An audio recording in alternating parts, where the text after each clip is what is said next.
بسم اللہ الرحمن الرحیم۔ فرمان مولا علی علیہ السلام: مجھے عبادت میں دو چیزیں بہت پسند ہیں، سرد موسم میں فجر کی نماز اور گرم موسم میں رمضان کے روزے۔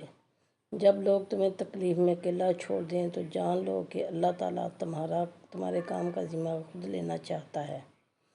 امید جب اللہ سے جڑی ہو تو ٹوٹنے کا امکان نہیں ہوتا۔ نصیب کی بات مت کرو، دعا تقدیر بدل دیتی ہے۔ موت کو ہمیشہ یاد رکھو۔ حضرت ابو ہریرہ رضی اللہ تعالیٰ عنہ سے روایت ہے کہ رسول اللہ صلی اللہ علیہ وسلم نے فرمایا، موت کو کثرت سے یاد کیا کرو جو تمام لذت کو ختم کر دینے والی ہے۔ جانتے ہو کہ دنیا میں سب سے بد نصیب کون ہوتا ہے؟ وہ جس کو اللہ سے دعا مانگنے کی بھی فرصت نہ ہو۔ معرفت کی دعا اس دل سے نکلتی ہے جو خدا کو اس کی عنایات اور صفات کے حوالے سے جانتا ہے۔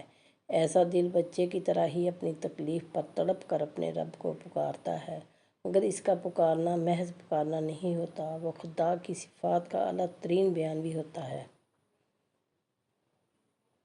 اگر قسمت کا لکھا سب کچھ ہوتا تو خدا انسان کو دعا مانگنا کبھی نہ سکھاتا۔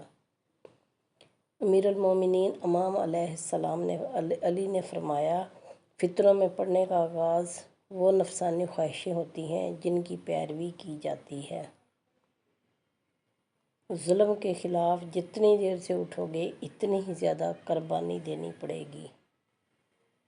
نماز نور ہے، صدقہ دلیل ہے، صبر روشنی ہے، قرآن تمہارے حق میں یا تمہارے خلاف حجت ہے۔ ہر انسان دن کا آغاز کرتا ہے تو کچھ اعمال کے عوض اپنا سودا کرتا ہے، پھر یا تو خود کو آزاد کرنے والا ہوتا ہے یا خود کو تباہ کرنے والا۔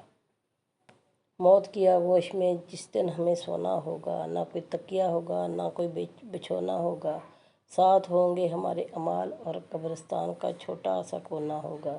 میرے پیارے بہن بھائیوں، اگر آپ کو ویڈیو پسند آئی ہو تو ویڈیو کو لائک کیجیے، دوستوں کے ساتھ شیئر کیجیے اور میرے چینل کو سبسکرائب کیجیے۔